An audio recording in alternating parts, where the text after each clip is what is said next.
במהלך הקריירה המקצועית מילאתי תפקידים מגוונים, ביניהם הובלת מערכות גדולות בתחום הפיננסי ושוק ההון, יושב ראש האגודה הקהילתית וועד מקומי של מחניים, חבר בדירקטוריונים מתחומים שונים, גזבר המועצה האזורית הגליל העליון במשך כ7 שנים, וחבר במנהלות אזוריות רבות, יושב ראש המכללה הטכנולוגית בתל חי וגזבר גני תקווה.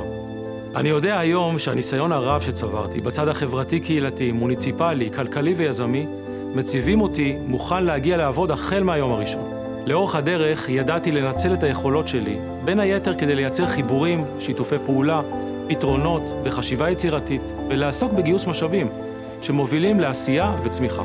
הערכים המשותפים לנו, תושבי הגליל העליון, הם המפתח לחיבור יוצא הדופן שקיים כאן. אני קורא לכן ולכם להיות מעורבים, לשאול ולהכיר, כדי לדעת לבחור נכון.